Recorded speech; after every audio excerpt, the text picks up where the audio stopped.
안녕하세요. 대한민국 최고의 강연 최강 1교시에서 강연을 맡은 동양철학자 박재입니다. 강의를 하다 보면 가장 강의가 잘 될 때가 여러분처럼 훌륭한 방청객을 만날 때입니다. 아마 이렇게 환호성을 지르면서 저의 강연을 기다려 주신 거 보니까 가장 수준 높으신 분들만 오신 거 맞죠? 네. 대답이 시원찮으신 것 같아요. 제가 아는 판소리 하시는 분이 그렇더라고요. 판소리 할 때 가장 소리가 잘 나올 때가 언제냐? 바로 관객들의 리액션이라 그러더라고요. 자, 판소리에서 좋은 리액션, 일명 추임새라 그러죠. 어떤 추임새가 있죠? 얼쑤. 또요? 좋다. 또요? 지화자. 예, 그런 것도 있고. 그럼 제가 제일 좋아하는 여러분들의 이 추임새는 뭘까요? 눈만 저한테 맞춰주시면 저한테는 굉장히 큰 힘이 될 것 같아요. 자, 오늘 주제를 말씀드리겠습니다. 오늘 여러분들한테 들려줄 강연 주제는 논어책 아시죠? 네. 논어 다 읽어보셨죠? 네. 뭐 별로 이렇게 대답이 많지는 않으시네요. 2500년간 아시아인들한테 가장 많이 읽힌 책 베스트셀러 넘버 1 하면 논어입니다. 그 논어에 나오는 역경 극복의 철학이란 주제로 여러분과 같이 한번 강의를 시작해 보도록 하겠습니다.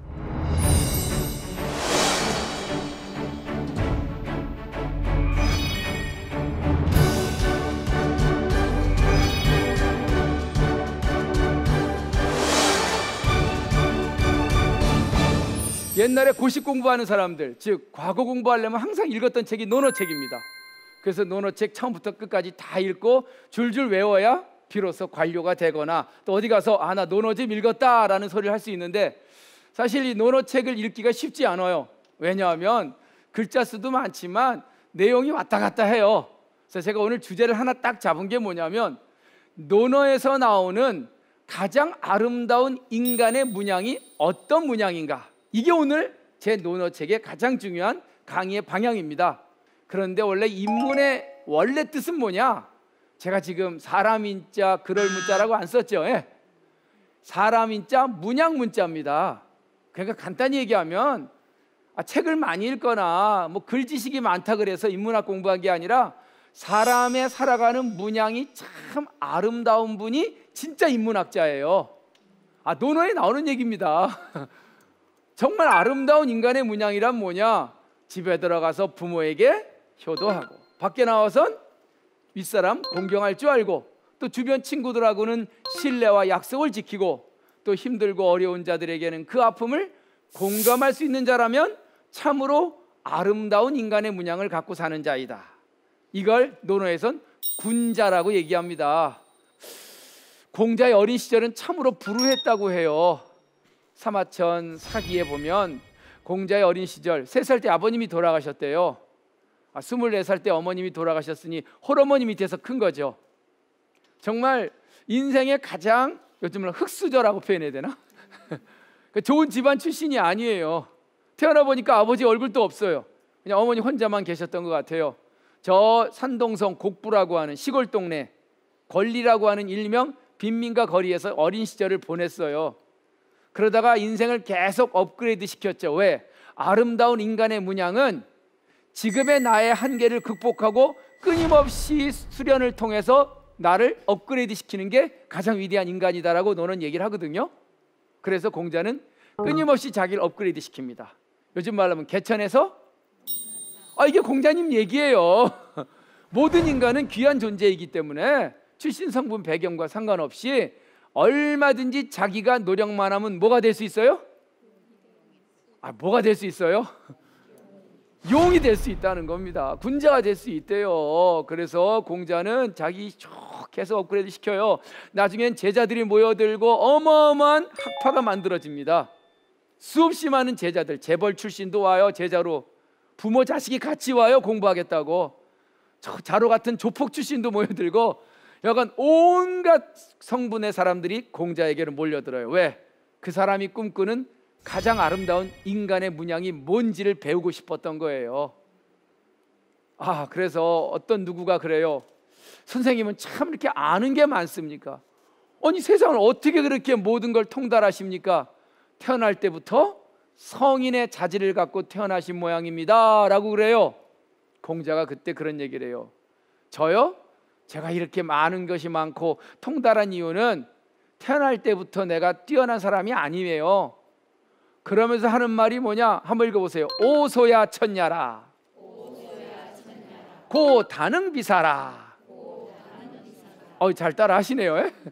뭔 뜻인지 모르겠죠. 나는 소시적에 천하게 살았대요. 미천한 존재였대요. 집안 형편이 별로 안 좋았대요. 개천에서 태어났대요. 그런데 그렇기 때문에 그 개천에서 천하게 자랐던 내 젊은 그 어린 시절이 능력을 키워줬대요. 비사, 수없이 많은 비천한 일에 대해서. 이해돼요? 내가 좋은 부모 밑에 태어나서 좋은 집안에서 자랐으면 이렇게 성장할 수 없었을 거래요. 그런데 너무나 힘들게 어린 시절 정말 미천하게 태어났기 때문에 그 어려움을 겪어가면서 내 인생이 이토록 업그레이드가 될 수 있었다. 이게 논어에 나오는 얘기입니다. 그래서 우리는 논어에서 꿈꾸는 가장 이상적인 인간형이 뭐예요? 비록 바닥이지만 그 바닥을 딛고 일어나면 얼마든지 위대한 존재가 될 수 있다. 이게 논어에서 얘기하는 인문, 가장 아름다운 인간의 모습입니다. 그래서 공자가 나중에 자기 인생을 회고를 해요. 난 어렸을 때 미천하게 자랐어. 참 해보지 못할 일 다 해보고 살았지. 15살쯤 됐으면 중학교쯤 됐나요? 지학, 내가 배우겠다는 것에 꿈을 뒀어. 뜻짓자, 그래 배워야 산다. 그리고 한 15년이 지났지만 립, 그 배움의 전문가가 되었다는 거예요. 그리고 또 한 10년이 지나니까 불혹, 안 입을 자 혹될 혹자, 어떤 일이 벌어져도 흔들리지 않는 강한 정신적 태도를 갖게 되었어. 50쯤 되니까 그래 내가 왜 태어났는지, 하늘이 나를 왜 존재하게 했는지 그 천명을 이해하게 되었지. 그리고 60세쯤 되니까 귀가 순해졌대요. 이순이라 그러죠. 왜? 환갑을. 어떤 얘기를 들어든 그냥 순이 들어가서 순이 나왔대요. 순리를 깨달은 거죠. 그리고 70이 되니까 종심소욕 불유구라, 쫓을 쫓자 마음 심자. 내 마음을 쫓아 살아도, 어떻게 살아도 법도에 어긋나지 않는 그런 내가 되었다라고 하는 얘기가 나와요. 여러분들 뭐 40에 불혹이라는 얘기 못 들어보셨어요? 50에 지천명, 60에 이순 많이 들어봤죠? 그럼 70은 종심이고 80은 뭐예요?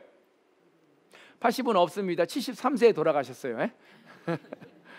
그러니까 이것만 봐도 공자가 나는 어렸을 때 힘들었어, 천하게 자랐어, 그러나 그것이 경쟁력이 되었고 그래서 내 인생 15살 때부터 난 끊임없이 나란 존재를 확장시켜서 지금의 내가 된 거야 라고 얘기해요.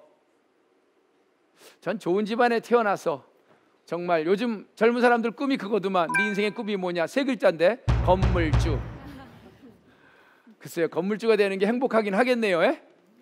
매월 월세 들어오고 그게 행복할까요? 논어는 행복하지 않대요. 오히려 힘들지만 그 힘든 그 삶 속에서 자기 자신의 능력을 개발해내고 거기서 한 단계 더 뛰어 올라가는 것이야말로 가장 위대한 인간의 문양이다. 이게 논어에서 얘기하는 인문학입니다. 개천에서 용나는 게 위대하지. 그래서 옛날부터 우리 동양에서는요, 가장 아름다운 인간은 부모님 재산 물려받고 건물 물려받은 사람이 아니라 저 바닥에서 스스로 노력해서 한 일가를 이룬 사람, 그 사람이 진정한 가장 위대한 인간이라고 했어요. 그래서 왜 우리 동양에서 얘기하는 논어의 관점에서 보면 가장 아름다운 성공한 인간형 4글자로 뭐라 그러죠? 크게 읽어보세요. 자수성가. 스스로 자자, 손수자. 남의 손 안 빌리고 부모한테 도움 안 받고 내 손으로 내 힘으로 이룰 성자, 집가자, 내 일가를 이룬 사람이야말로 가장 위대한 인간의 문양을 가진 사람이다 라고 논어책은 끊임없이 강조하고 있습니다. 전 그래서 어렸을 때부터 전 충청도 꼴짜기에서 글을 배웠거든요. 태어나니까 우리 할아버님이 우리 동네 글방 훈장 선생님이셨어요. 어려서부터 무릎 꿇고 자활 기위냐 효제요 범상자선. 제가 이 논어책만 읽으면 남들이 그래요. 글만 들으면 70대 못 그래. 어려서부터 이렇게 읽었는데 제 가슴에 가장 와닿는 글귀가 바로 이 글귀였어요. 동몽선습의 첫 구절인데 같이 한번 읽어보실래요?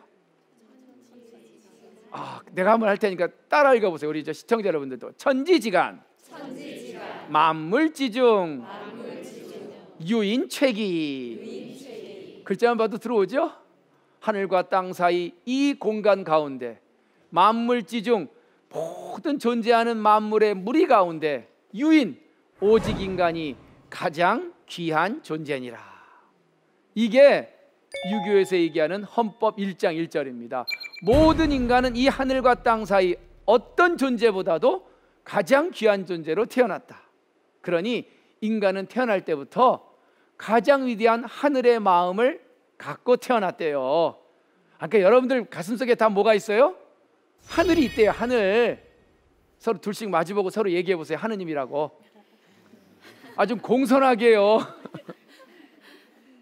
그게 논어에서 얘기하는 가장 아름답게 사는 인간의 문양이에요. 나도 하나님이고 너도 하나님이래요.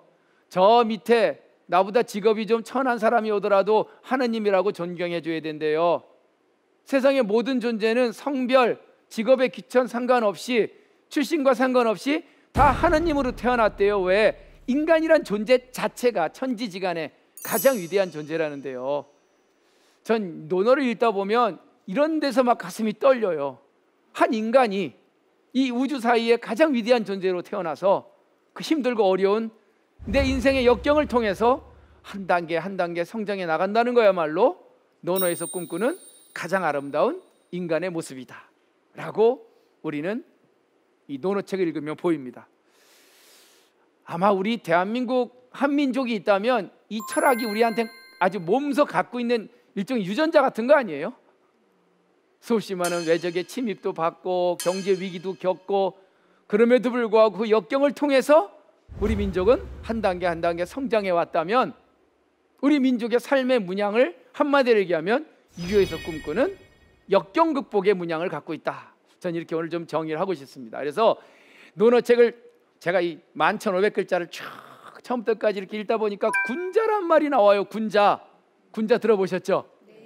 논어에서 꿈꾸는 가장 위대한 인간의 문양을 군자라고 얘기합니다. 몇 번 나올 것 같아요? 논어책에 나오는 군자라는 단어는 총 몇 회? 몇 회요? 200회는 너무 많고. 예? 예? 10만 번이요? 글자 수가 11,500글자예요.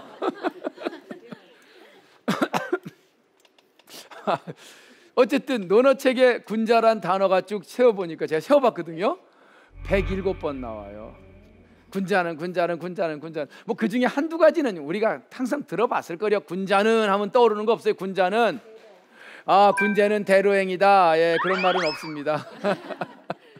비슷한 말은 있어요. 군자로 살아가는 사람은 아무리 힘들어도 샛길로는 안 다닌대요. 꼼수는 안 쓴대요. 당장 손해를 보더라도 그 손해를 감수한대요. 왜? 그게 군자가 살아가는 삶의 문양이니까.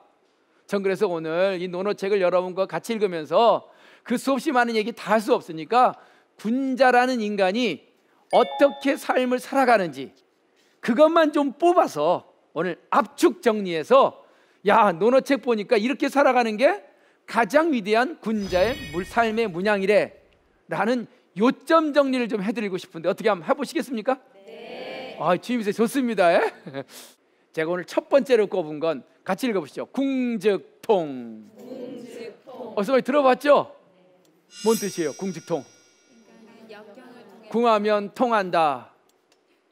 궁하면 통합니까? 어떤 사람 궁하면 다 무너지던데. 궁즉붕 뭐 이런 말은 없어요? 멘붕 돼 보신 적 없어요? 몸붕 돼 보신 적 없어요? 갑자기 어느 날 나한테 궁한 역경이 팍 다가왔어요. 대부분 후톡하고 주저앉습니다. 정신적으로 힘들면 저녁에 잠이 안 와요. 육체적으로 힘들고 갑자기 병원에서 당신은 무슨 병에 걸렸습니다 하면은 세상에 아무것도 안 보여요. 카드값 못 갚아서 부도난 적 없어요? 대부분 다 무너진데도요. 인생이란 게 뭐예요? 끊임없이 파도가 몰려와요. 정신적이든 육체적이든 경제적이든. 근데 군자란 사람은요, 그 궁한 역경이 다가와도 안 밀린대요. 아프죠? 안 아파 보신 분 있으면 손 들어보세요 좀. 세상의 모든 존재는 그냥 존재하는 것 자체가 아파요. 인정해야 돼요. 그러면 아프다고 울어버리죠. 아프다고 주저앉으면 군자 아니래요. 그래요, 아프다. 아픈 거하고 슬픈 거하고는 다른 겁니다. 네. 이해하시는 분이 있네. 다리가 다쳤어요. 아프죠. 네. 내가 사랑하는 사람을 잃었어요. 가슴이 아프죠. 네. 그 아픈 걸로 끝나야지 슬퍼지면 상처가 돼요. 굉장히 중요해요. 그래서 주역에 보면 그런 말이 나와요. 역경이라는 것이 한 인간을 힘들게 하지만, 아까 공자가 그랬죠. 내 어린 시절은 천하게 자랐다. 그러나 그 천한 그 어린 시절이야말로 내가 세상을 알게 되는 굉장히 중요한 경쟁력이었다. 이 얘기예요. 역경은 한 인간을 힘들기도 하지만 사람은 그 역경을 통해 한 단계 대통, 형통 업그레이드 되고 성장하고 단계가 올라갈 수 있대요. 이게 바로 궁즉통의 군자의 문양입니다. 이게 아파봐야 이 느낌 아시는데, 뭐 옛날 노래 가사에도 있었어요. 아픈 만큼 성숙해진다. 그 노래 아세요? 토인비라고 하는 역사학자도 그래요. 도전이라는 그 아픔을 많이 받은 민족이 응전력이 높대요. 그냥 온실에서 좋은 온도에서 햇볕 잘 안 받고 그냥 그 핀 백합, 글쎄요, 그거보다 저 들판에서 비바람 풍상 다 맞은 꽃이 훨씬 더 아름다울 수 있대요. 이게 바로 논어에서 얘기하는 군자의 굉장히 중요한 삶의 문양입니다. 그래서 맹자가 공자보다 왜 그 180년 뒤에 태어나서 나보다 먼저 살다가니 공자님 나는 당신을 쫓겠습니다 하고는 맹자는 공자의 추종자가 됩니다. 그러면서 맹자가 그 얘기를 해요. 역경이론, 제가 제일 좋아하는 구절인데, 한 인간이 정말 크게 쓰이게 되려면, 다시요, 한 인간이 정말 크게 쓰이게 되려면 반드시 하늘은 역경을 주어 그를 더욱더 단련시킨다 하는 말이 있어요. 이게 맹자의 역경이론입니다. 맹자는 그래요. 하늘이 장차 그 사람에게 대임을 맡기기 전에 반드시 궁한 역경을 주어 그를 더욱더 단련시키나니 4가지를 준대요. 첫 번째, 고기심지, 고통스러울 고자, 그의 마음과 뜻을 고통스럽게 해서 정신적으로 마구마구 힘들게 만든대요. 두 번째가 녹이 근골, 수고로울 노자, 그의 근육과 뼈를 수고롭게 해서 육체적으로 힘들게 만든대요. 세 번째가, 참 이거 어렵다, 아기체부, 굶주릴 낳자, 그의 피부와 몸뚱아리를 굶주리게 해서 그냥 경제적으로 바짝 말려놓은대요. 이 정도면 다 죽지 않았어요? 그리고 마지막 강펀치가 있어요. 공핍기신, 그 사람의 신세를 아주 공핍하게 만들어서 정말 정신적, 육체적, 경제적으로 완전히 무너뜨린 것이 온다면 그건 하늘이 나를 죽이려는 게 아니라 뭐래요? 더 크게 쓰려고, 더 아름답게 쓰려고 하늘이 주는 일종의 축복의 시그널이라는 거예요. 난 이 맹자 역경 이러는 보면 막 갑자기 기분이 좋아지던데. 아플 때마다 항상 이 구절이 떠올라요. 내가 더 크려고 이렇게 하늘이 나를 힘들게 하나 보다. 그래서 너가 지금 편안하고 즐겁고 안락하고 건물주가 됐다면 그건 하늘이 널 죽이려는 시그널이래요. 같이 한번 읽어보실래요? 생어우한, 사어알라. 우한이란 게 뭐예요? 근심 우자에 근심 한자. 근심도 많아요. 왜 이렇게 힘들고 왜 이렇게 일이 안 풀리죠? 취직도 잘 안 돼요. 왜 이렇게 하는 일마다 잘 안 돼요? 근데 걱정하지 말래요. 그게 하늘이 너 살리려고, 더 크게 만들려고 강펀치를 계속 때리는 거래요. 왜 이렇게 편안하고 즐겁고 안락하고 아무 문제도 없어요? 미안하대요. 왜? 그건 너 죽기 직전의 모습이래요. 어떤 우환이 다가와도 그 우환을 통해 궁즉통, 나는 한 단계 업그레이드 된다. 이게 바로 저는 논어에서 얘기하는 첫 번째 군자의 문양. 읽어보세요. 궁즉통. 역경은 나를 더욱더 크게 하리라. 그래서 논어책을 쭉 읽다 보면 아까 군자가 107번 나온다 그랬죠. 제가 제일 좋아하는 군자에 대한 정의입니다. 읽어보시죠. 군자고궁. 군자는 뭐 경복궁, 경혜궁, 뭐 고궁에 간다는 얘기가 아닙니다. 군자는 단단할 고 궁할 궁. 뭔 뜻이에요? 궁하고 힘들 때 오히려 더욱더 단단해지는 사람이다. 이게 군자래요. 여기 앉아 계신 분들은 다 군자 맞습니다. 강의 들을 때 졸지 않고 저를 볼 수 있으면 군자입니다. 졸린다고 자고 힘들다고 눕고. 그러니까 저 사람이 군자인지 아닌지 알려면 궁할 때 보면 알아요. 등 따시고 배부를 땐 다 비슷해요. 친구도요, 술 먹고 밥 먹고 할 땐 다 형 동생 친구예요. 진짜 친구 알려면 언제 알아요? 급하고 어려울 때 보면 알아요. 옛날 그런 말이 있어요. 주식 형제 천개유라. 술주자에 먹을 식자. 술 먹고 밥 먹을 때 형 동생 하는 친구는 1000명이나 있구나. 금난지붕 일개문이라. 급하고 어려울 때, 진정 그 힘들 때 내 옆에 있을 친구는 한두 명도 쉽지 않대요. 어떻게 주식 형제가 많아요? 금난지붕이 많아요? 대부분 만나는 사람들이 다 주식 형제들이야. 좋을 땐 한없이 좋다가 힘들고 어려우면 다 도망가 있어. 그래서 그 사람을 제대로 하려면 궁할 때 보면 안 돼요. 바닥 쳤을 때 보면 안 돼요. 가만히 옆에서 보세요. 여러분들 주변의 사람, 저 사람이 군자인가 아닌가? 저 정도면 힘들었을 텐데, 저 정도면 일이 저렇게 안 풀리면 나 같으면 못 견뎠을 텐데, 아니 주변 가족 중에 저런 일이 터졌으면 나 같으면 석 달 열흘을 울었을 텐데 어쩜 저렇게 의연하고 단단하고 저렇게 흔들리지 않지? 그런 사람 혹시 떠오르는 사람 있어요? 네. 그런 사람이 군자래요. 책 많이 읽고 박사학위 100개 받고 아무리 뭐 남한테 학벌 좋다고 얘기해도 힘들면 다 무너져요. 대부분 무늬만 군자래요. 무늬만. 추사 김정희 아시죠? 이분 추사 김정희 모르세요? 뭘로 유명하세요? 세한도 추사책. 원래 이분이 그렇게 유명하지 않았을 뿐인데 이분의 인생도 궁할 때 이분의 빛이 난 거예요. 잘 나가던 분이에요. 나이 23살에 급제해서 관직에 나아가서 그 다음에 막 승승장구. 경주 김씨 아닙니까? 그 당시 명문가. 할아버지인가 왜 김한신이라고 영조대왕의 사위고 금수저예요. 금수저.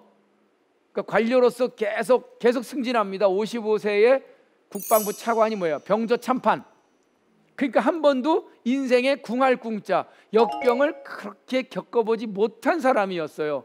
근데 이 사람이 55세 병조 참판 국방부 차관할 때 인생에 한 방 막죠. 그게 뭡니까? 1840년 유배예요. 유배. 저 제주도 대정이란 곳에 가서 8년 7개월 동안 유배를 당해요. 유배 안 당해보셨어요? 태어나신 게 유배인가? 유배 끝나면 이제 다시 돌아가실 건가? 생각해 보세요. 8년 7개월 동안 제주도 꼴짜기에서 그 험한 곳에서. 근데 이분이 거기서 궁즉통, 군자 고궁. 그래, 군자는 역경을 통해 업그레이드 되는 거야. 거기서 추사체라고 하는 글씨체가 나와요. 그리고는 정말 추사 김정희라고 하는 원 오브 댐이죠. 그러니까 원 오브 원이죠. 그 전에 원 오브 댐이었죠. 한 사람 중에 한 사람인 추사 김정희로 거듭납니다. 이게 바로 추사 김정희라는 사람은 이 군자의 문양을 갖고 있는 거죠. 다산 정약용도 나이 40에 유배를 당했어요. 그 역경을 통해 조선 후기의 최고의 실학자가 된 거예요. 군자란 사람은요, 힘들 때 단단해진대요. 어려울 때 그 어려움을 극복하고 한 단계 업그레이드 된답니다. 이게 제가 오늘 논어에서 얘기하는 군자의 문양 첫 번째 뭐예요? 내 비록 소시적에 천하고 힘들게 컸지만 그 역경을 통해 지금의 내가 있게 되었다라고 하는 이 논어의 구절을 보면서 역경은 한 인간을 더욱더 성장시킨다. 이게 군자의 첫 번째 문양입니다. 네.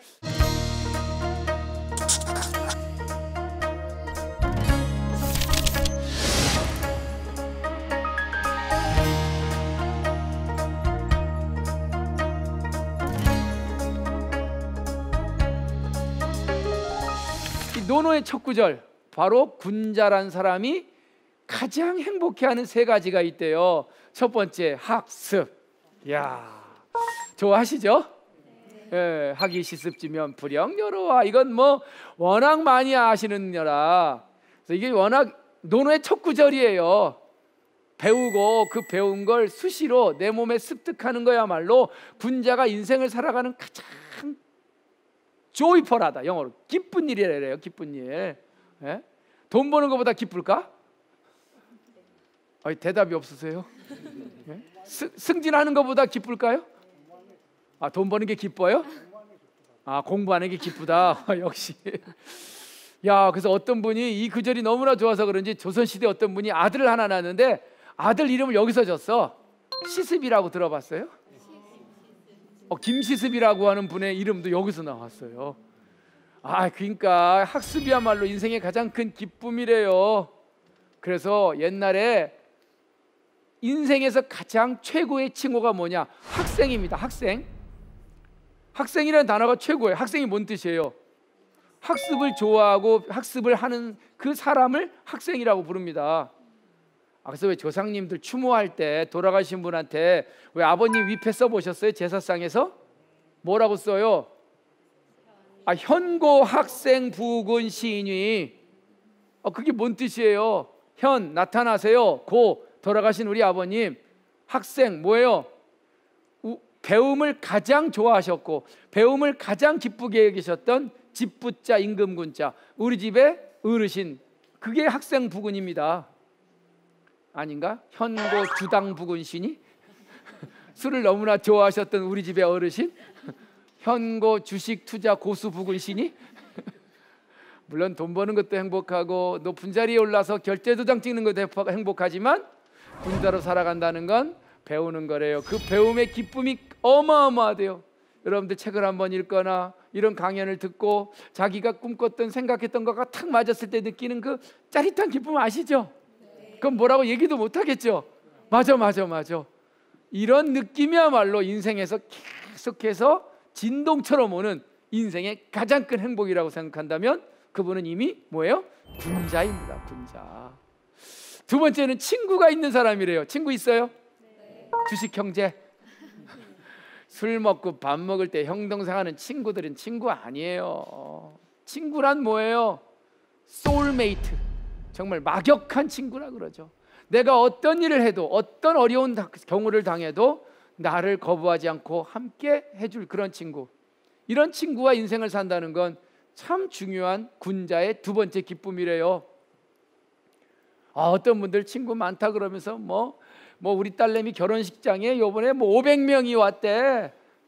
그 친구 맞나? 글쎄요, 오는 것도 중요하지요. 정말 기뻐하는 친구만 오면 그 친구가 훨씬 더 중요한 하객일 수 있어요. 내가 잘 알지도 못하는 사람, 서로 관계 때문에 어쩔 수 없이 와서 조문하는 사람보단 슬픔을 정말 같이 해줄 사람 서너 명이 와도 그게 진짜 친구일 수 있대도요. 친구는 숫자가 아니라 얼마나 나와 함께 인생을 공유할 수 있는가. 이런 친구를 사귄다는 게 인생의 두 번째 즐거움이라는데 이것도 공감이 되세요? 네. 세 번째는 바로 온전히 내 삶을 살아야 된대요. 전 이 부분이 참, 원문 같이 한번 읽어보죠. 인부지 이불온 불역군자호와 다른 사람이 부지 안 입을 자 알지 자 내 인생을 알아주지 않더라도 안 입을 자 성내로운 자 남이 나를 안 알아준다고 화내거나 성내지 아니한다면 이것이야말로 진정한 군자가 아니던가. 이렇게 살고 계세요? 어떤 사람은 SNS 하는데 자기가 올린 글에 좋아요 안 달았다고 절규한 사람이 있어. 왜 안 알아주냐 이거. 왜 내 자식 좋은 대학교 갔는데 왜 안 알아주냐 이거예요. 에? 어떻게 다 알아줘요 세상 사람들이. 나 이렇게 좋은 집 샀는데, 나 이렇게 좋은 차 샀는데 제발 좀 알아줘. 그런데 자꾸 남의 시선만, 남의 평가와 남의 가치만 끌려다니면 자기 인생은 없어진대요. 남의 눈보다 더 중요한 건 바로 내 눈으로 나를 바라보래요. 남이 나를 어떻게 평가하든 거기에 연연하지 않고 거기에 화내지 않고 내 인생의 길을 내 발걸음, 내 페이스로 갈 수 있다면 그게 진정한 군자다. 이 멋진 글 아니에요? 나답게 살래요. 나답게. 에? 저는 나답게 사시는 보면 정말 군자예요. 남하고 비교, 경쟁, 남의 평가 그렇게 연연하지 않아요. 이게 나야. 참 그런 분들 많아요. 스티브 잡스 아니면 스티븐 호킹 박사들. 정말 그 스티븐 호킹이라고 유명한 왜 돌아가신 천재 물리학자 있잖아요. 나이 21살에 누게릭병에 걸렸대요. 누게릭병이란 게 뭐예요? 온몸이 다 무너지는 그 상황에서 남들이 뭐라고 평가든 이것도 나야, 이렇게 내 몸이 내 마음대로 움직이지 않는 이 모습도 나야 하고 나를 사랑하며 살아졌던 그분이야말로 군자다. 군자가 글만 읽은 사람 아니에요. 애헴하고 절이나 몇 번 하고 관원상제나 따질 줄 알고 그저 남녀차별 반상이나 따지는 그런 캐캐 먹은 사람이 군자가 아니에요. 군자는 뭐래요? 역경에 흔들리지 않는 사람, 학습을 통해 끊임없이 성장하는 사람, 좋은 친구, 정말 인생에 영원한 친구와 함께 같은 꿈을 꾸는 사람, 남의 평가에 연연하지 않고 자기의 길을 뚜벅뚜벅 나답게 갈 줄 아는 사람, 이런 사람이야말로 진정한 군자다라고 하는 게 논어 11,500글자 읽어보니까 다 그 얘기더라고요. 갑자기 논어 처음부터 끝까지 읽고 싶은 생각 안 들어요? 저 강사분 얘기가 맞나? 한번 들어가 보세요. 논어를 그런 관점에서 보면 인문, 야, 사람의 문양이 아름다운 게 이렇게 사는 게 아름다운 거구나. 그러니까 이게 2500년간 베스트셀러가 됐죠. 돈 많이 벌어야 돼, 남 속이고 남하고 경쟁해서 이겨야 돼, 이런 얘기가 논어에 있었으면 이게 2500년간 베스트셀러로 될 수 있겠어요? 베스트셀러라는 게 뭐예요? 언제 봐도 옳은 얘기예요. 그렇게 사는 게 맞는 얘기예요. 그러니까 이게 우리한테 우리 인문학에서 가장 중요한 책으로 얘기가 되죠. 좋습니다. 자, 온전하게 내 삶을 살자는 거예요. 저는 일반청의미라는 말을 참 좋아합니다. 느낌이 오시나? 온전하게 내 삶을 사는 방법. 일반이라는 게 뭐예요? 평범하다는 뜻입니다. 그러나 맑고 의미 있는 순간을 즐기며 사는 사람, 이게 바로 온전하게 내 삶을 사는 거예요. 남들이 볼 땐 특별하지 않아도 그냥 별 볼 일 없이 보여도, 그러나 그것의 의미만 있다면 그건 위대한 겁니다. 오늘 이 시간 제 강의를 들으시는 분, 남들이 볼 땐 그게 커다란 어마어마한 일은 아니더라도 온전히 한 시간 논어와 함께 이 2500년을 넘나들면서 군자가 어떻게 살아가야 되는지, 이 평범한 곳에서 맑고 의미만 찾을 수 있다면 그분은 온전히 내 삶을 사시는 분이에요. 돈 벌러 가야 되나? 하루를 살더라도, 한순간을 살더라도 나답게 살자는 게 바로 일반청의미의 가장 중요한, 왜 요즘 말하면 작지만 큰 행복?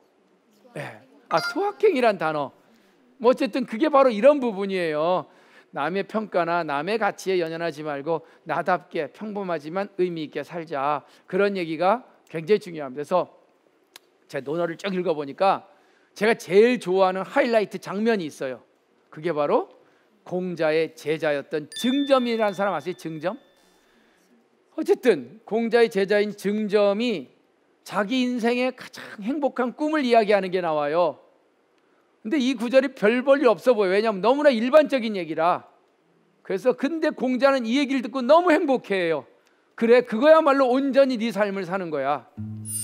어느 저물어 가는 따뜻한 봄날, 예쁜 봄옷 갈아입고 좋아하는 친구들 몇 명과 어린아이들 손잡고 저 기수강가에 가서 목욕하고 물장구 치며 무우대 정자에 올라 따뜻한 봄바람 쐬고 뉘엿뉘엿 해저물 저녁 무렵 노랫가락 읊조리며 집으로 돌아가는 행복한 꿈을 꿉니다. 이 구절 어떻게 느낌이 좀 오세요? 이거 오시면 이미 군자인데, 이거 거창한 얘기 아니에요. 그냥 어느 늦봄에 좋은 친구들과 같이 강가에 가서 목욕하고 바람 쐬고 돌아오는 게 인생의 가장 위대한 꿈이래요. 너무 시시하지 않아요? 너무 일반적이지 않아요? 근데 우리는 그걸 놓치고 살고 있다는 거예요. 요즘 그런 말 유명하더만, 무엇이 중요한디? 출세도 중요하고 돈 버는 것도 중요하고 아파트 평수 누리는 것도 중요하지만, 그러나 내 인생은 거기에 하나도 없는 것 같아요. 그냥 내가 정말 좋아하는 친구들과 가족들과 모여서 같이 된장찌개 끓여 먹고 좋은 음악 듣고 차 한 잔 마시고 또 논어 한 구절 읽으면서 서로 이야기하고, 이런 일반적이지만 평범하지만 그러나 그것의 의미를 지니고 살 수 있다면 논어에서는 그런 사람을 진정한 군자다라고 얘기합니다. 인생을 많이 사신 분들이 그 얘기하더라고요. 살아보니까 별것 없더래요. 별것 있나? 예? 거기만 가면 내 인생이 행복할 줄 알았는데 30평대 이사 가니까 6개월 지나니까 50평대가 꿈꾸게 되죠. 예? 핸드폰 사면 신형이니까 정말 행복할 줄 알았는데 한 1개월 지나니까 또 새로운 게 나왔어.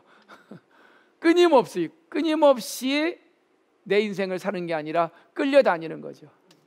그렇지만 오히려 방향을 틀어서 정말 내가 좋아하는 사람과 평범하지만 하루하루를 의미 있게, 남이 나를 알아주지 않더라도, 남이 나를 평가하지 않더라도 내 인생을 온전하게 사는 것이야말로 진정한 군자가 아니던가 라고 한 이 논어의 구절 속에서 군자라는 사람은 우리가 얘기하는 특별한 사람이 아니에요. 엄청나게 높은 자리에 있는 사람이 아닙니다. 정말 하루하루 잔잔한 여운을 갖고 사는 사람이야말로 군자의 모습이다 라고 논어는 이야기하고 있습니다. 동의하십니까? 네. 여기 오시는 분들 다. 그래서 저는 군자라는 사람은 다양성을 인정하는 굉장히 중요한 논어의 구절이에요. 너의 인생도 중요하지만 타인의 인생도 인정해 주래요. 너와 같지 않다고 그 사람을 비난하거나 그 사람을 욕하지 말래요. 그저 다른 것이지 틀린 것이 아니래요. 그게 바로 다양성입니다. 대구에 가니까 따로 국밥이라고 있던데 혹시 들어보셨어요? 네. 뭔 뜻이에요? 난 깜짝 놀랐어. 국밥하면 국 안에 다 들어와야 되지 않아요? 근데 따로 국밥은 뭐예요? 밥 따로, 국 따로. 세상에 어떻게 국 안으로 다 들어가요? 밥은 밥답게 살고 국은 국답게 살고 김치는 김치답게 살고 다 집어넣어야 속이 풀리나? 세상에 어떻게 다 똑같아요? 다 여기 보세요. 얼굴들 다 다르잖아요. 홍채도 다르고 지문도 다르고 살아가는 모습도 다르고 자기가 좋아하는 삼락도 다르고 다 다른데 왜 자꾸만 너는 왜 다르냐 틀리냐 왜 자꾸만 너는 나와 같지 않느냐라고 욕하지 말래요. 온전하게 자기 삶을 인정하듯이 남의 삶도 인정해 주래요. 전 그래서 이 따로또 가치란 말이 굉장히 중요한 논어에서 얘기하는 군자의 문양에서 한번 읽어보세요. 화이부동. 멋진 말이에요. 군자는 화이부동이요 소인은 동이불 아니라. 군자라가 살아가는 삶의 모습은 화는 뭐예요 이게? 하모니. 왜 그 오케스트라에 가면 왜 뭐 검은고 가야금 뭐 다 있잖아요. 해금 서로 다른 소리들이잖아요.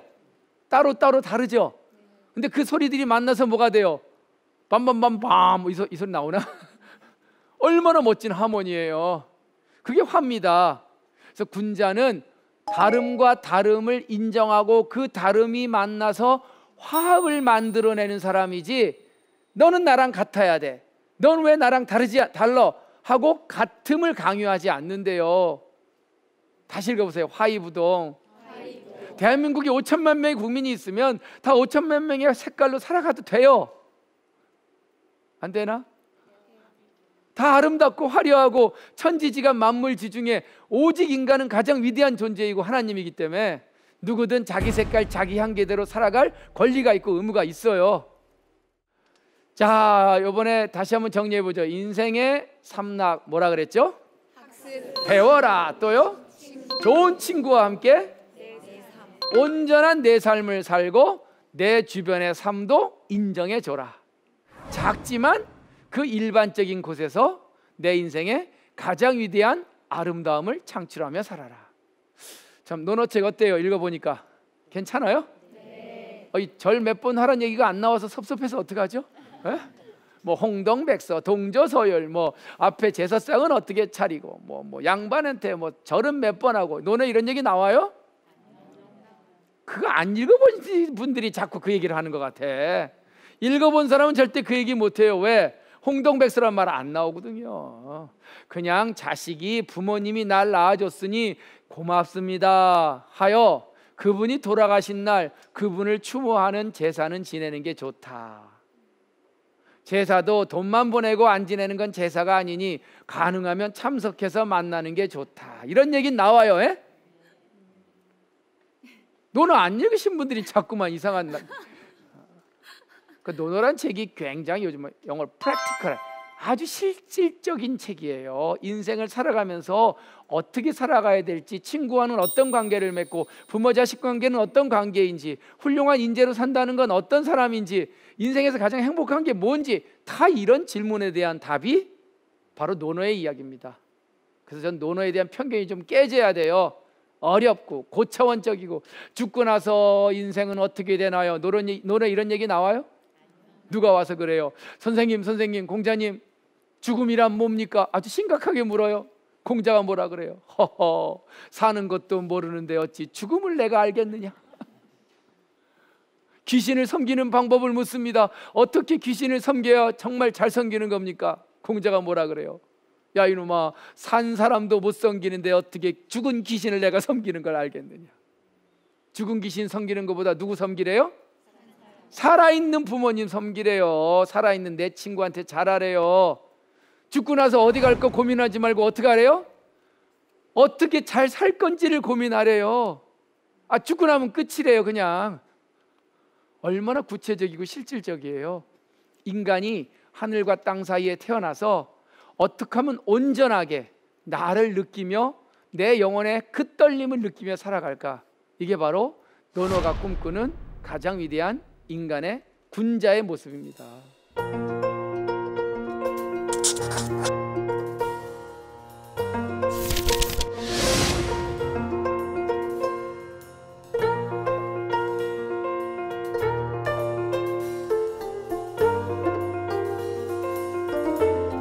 오늘 마지막 세 번째로 군자는 어떤 사람이냐?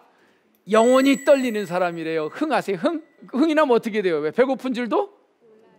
시간 가는 줄도? 그럼 또 뭐예요? 힘든 줄도? 그렇게 사는 게 군자래요. 그러니까 내가 아침에 제가 순댓국 아줌마 얘기했죠. 순댓국을 끓여요. 이거 해갖고 내가 오늘 얼마를 벌까? 흥이 나요? 자꾸 이거 해서 얼마를 벌까? 나한테 이게 얼마나 될까 하면 흥이 안 나요. 어떨 때 흥이 나요? 내가 만든 음식 손님이 왔는데 먹을 때 어머 너무 맛있어요. 흥이 나요? 네. 음식들 해보셨잖아요. 야 이거 도대체 오늘 왜 이렇게 순댓국이 맛있죠? 이 말에 흥이 나지. 물론 돈 버는 것도 흥이 좀 나긴 합니다. 그 인생은 그런 물질적인 그런 것도 중요하지만 저 깊은 내 내면의 영혼의 흥을 느끼며 살아야 된대요. 이게 군자가 살아가는 삶의 모습이랍니다. 전 그래서 공자의 인생 절정 클라이막스가 있어요. 아까 제가 말씀드렸듯이 공자가 나는 어린 시절에 천하게 자랐어. 그래서 세상 일을 다 알게 되었지. 15살에 배움의 뜻을 두었고 쭉 하다가 마지막 70살에 뭐라 그랬어요? 종심소욕 불류구라. 조칠종자 마음심자. 저 마음의 영혼의 흥을 쫓아 살아도 어떤 원칙에도 위배되지 않는 그런 나이로 살게 되었어. 이 종심이란 단어를 제가 참 좋아해요. 스티브 잡스도 얘기를 했어요. Follow your mind. 오늘 영어가 좀 되죠? 네 영혼의 흥을 쫓아가 살래요. 돈을 쫓아 사는 게 아니라 네 영혼을 쫓아 살으래요. 너가 정말 가고 싶은 곳이 어디고 하고 싶은 일이 뭐고 당신이 만나고 싶은 사람이 누군지를 고민해 보래요. 그게 종심입니다. 여러분들 마음이 얘기하는 소리를 들어본 적 있어요? 별로 안 들어봤어요. 귀를 기울이세요. 저 내면에 내 영혼의 흥이 어떻게 떨리고 있는지, 내 마음이 지금 나한테 뭐라고 속삭이고 있는지 그걸 잘 듣고 그곳으로 갈 때 인간은 일종의 흥이라는 것이 쏟아져 나오는데 흥. 이걸 뭐라고 할까요? 일종의 호르몬, 도파민, 세라토닌 이런 거 들어봤어요? 슈퍼도파민 요즘에? 엔도르핀. 예, 맞아요. 여기 엔돌핀 막 나와요 지금? 표정 보면 알아. 엔돌핀 나오는지 아니면 안 나오는지는. 그게 일종의 내 영혼을 쫓아 살았을 때 나오는, 제가 의사가 아니라 잘 모르겠지만 일종의 호르몬의 일종인 것 같아요. 재밌는 거예요. 힘들어도 재밌어 본 적 있죠? 어떨 때요? 봉사활동하러 갔을 때 내 돈 써서 봉사활동하는데 갑자기 흥이 나요. 내가 만든 음식 밥을 퍼주니까 사람들이 너무나 행복해해요. 사람은요 꼭 내가 뭘 가졌을 때도 흥이 나는 게 아니라 무언가를 주었을 때 훨씬 더 흥을 느낄 수도 있을 것 같아요. 공자는 계속 그래요. 흥이라는 게 인생에서 굉장히 중요한 삶의 요소랍니다. 일종의 영혼이 떨리는 삶의 시작이라고 표현해야 될까요? 참 어려운 얘기인데, 그래서 제가 이런 얘기해요. 흥이 나면 가난해지지 않고 부자가 된다. 그 사람이 이름이 뭐예요? 흥부라고 들어봤어요? 뭐 이렇게 쓰진 않지만 여하간 흥부라고 하는 흥부전 아시죠? 흥부전에 보면 흥부는 사실 자본주의 사회에서는 루저입니다. 아니, 흥부는 어떻게 보면은 흥은 있는데 지혜롭지 못해요. 왜? 형한테 재산 다 뺏겼어. 요즘 같은 왜 무슨 뭐 재산 분할 청구 소송이라도 할 텐데 바보같이 자기 재산 다 뺏겼어. 쫓겨나왔어. 걷다가 또 뭐 지나가다가 제비다리가 뚝 부러진 거 보고 지도 밥도 못 먹으면서 왜 가서 제비다리 고쳐줘요? 에? 그게 뭐 제비다리 고쳐주면서 너 나한테 박씨 갖다 줘갖고 돈 갖고 와야 된다 이러고 했을까요? 흥부가 그렇게 한 이유는 뭐예요? 흥이 나서 했대도. 흥이 왜 흥이 났을까요? 그 아픈 제비의 다리를 고쳐주고 그 제비가 훨훨 날아와 올라가는 그 모습에 흥이 난 거예요. 흥이란 게 그런 거예요. 일종의 손해 봤는데도 흥이 난 거예요. 하긴 뭐 흥부가 가장 흥이 난 건 애 25명 난 흥이 있는 거예요. 부인도 흥이 많았던 것 같아요. 흥부제를 보면 애가 25이래. 흥이 난 거죠. 요즘 애 한 명도 안 나요. 왜? 3억 3,700만 원인가? 손해거든. 키워봤자 남는 게 없어요. 나중 가면 지 혼자 컸다 그러고 부모의 공은 알지도 못해. 아무리 따져봐도 손해라. 그래서 요즘은 애도 안 나요. 왜? 흥이 안 난대. 그러니까 흥이라는 건 일종의 손해나도 하는 게 흥이에요. 남들이 볼 땐 별 볼 일 없을 그것의 의미를 갖고 다가가는 게 흥이에요. 결국 그래서 흥부가 뭐가 됐어요? 부자가 됐잖아요. 그래서 이 흥부를 뭐라 그래요? 흥이 나서 부자가 된 사람 이름이 뭐예요? 흥부. 뭐 믿거나 말거나. 그래서 오히려 흥부야말로 우리가 꿈꾸는 가장 위대한 인생을 살아간 사람이에요. 이 바보 같은 사람. 지 목도 못 찾아 먹고 애는 그렇게 왜 많이 낳고 지 먹을 것도 없으면서 왜 지나가는데 남의 일 간섭하고 제비다리는 왜 고쳐주고 다녀? 시간도 없는데 알바나 뛰지. 그 바보가 진짜 잘 사는 사람이에요. 니들 볼 땐 바보지만 자기 영혼의 중심, 내 마음의 떨림에 충실했던 거 아니에요. 아까 공자가 그랬잖아요. 인생의 클라이막스 종심소욕 불유구라. 내 마음에 흥이 나는 그것을 향해 쫓아가도 원칙에 어긋나지 않는 게 내 인생의 절정이래요. 다 그렇게 살고 계시죠? 여기 오신 것도 TV 채널 돌려서 이거 보시는 것도 다 흥이 나서 돌리신 거죠? 네. 동원 되셨나? 제가 제일 싫어하는 게 동원이에요. 동원. 억지로 가고 싶지 않은 곳을 가고 하고 싶지 않은 일을 하고 만나고 싶지 않은 사람을 만나는 거 참 힘든 거 고역이에요. 어쩔 수 없이 그렇게 된다면 흥을 끌어내세요. 비록 저 사람 만나러 가는 게 흥은 안 나지만 흥이 난다고 생각하고 가면은 대하는 태도가 달라져요.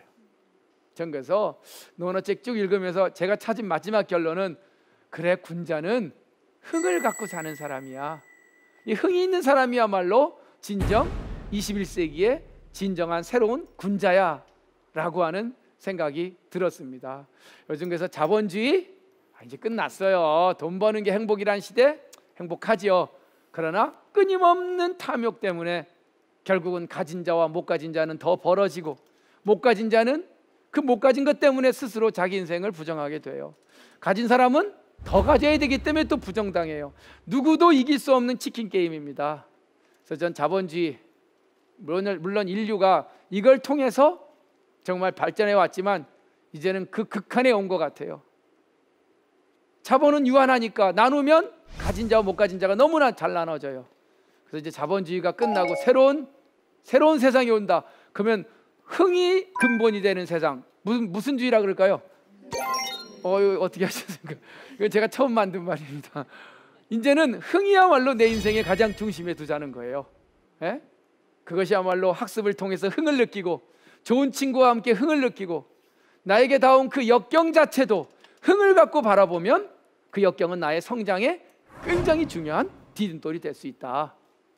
남들이 볼 땐 별 볼 일 없는 그 하찮은 것이지만 흥을 갖고 보면 맑고 의미 있는 정말 새로운 즐거움으로 나에게 다가올 수 있다. 어느 늦봄에 좋은 친구들과 함께 물가에 가서 노는 것이 별 일 없다 하더라도 내 안에 흥으로 간다면 그거야말로 그 무엇을 가진 어떤 것보다도 행복한 일이다 라는 말에 동의하시면 여러분들은 흥본주의 시대의 흥분가들이십니다. 동의하십니까? 좋습니다. 그래서 저는 뭐 앞으로 이제 우리가 타야 될 차가 있어요. 흥본열차라고 들어보셨습니까? 왜 말이 없으세요? 우리가 타고 하는 이 자본주의 열차가 이제 탈선할 때가 된 것 같아요. 이제는 막바지에 갔어요. 앞뒤에 있는 사람은 앞칸으로 가려고 그러고 앞칸에 있는 사람 오지 말라 그러고 이제는 여기서 내려서 새로운 열차, 무슨 열차요? 정말 내 영혼의 흥을 그대로 느끼면서 하루하루 지금 이 순간에 내 영혼의 떨림을 온전히 듣고 사는 그런 삶이야말로 2500년 전 그 미천했던 공자가, 그 바닥에서 컸던 공자가 그 당시 춘추시대 말기 수없이 많은 제자들을 이끌어내고 그들에게 설파했던 가장 중요한 요지는 너 안에 있는 흥을 끌어내라는 겁니다. 그것이 다른 사람이 보기에 좋은 흥이 아니라 너가 보기에 좋은 그 흥을 끌어라는 얘기가 가장 중요한 논어의 핵심인 것 같아요.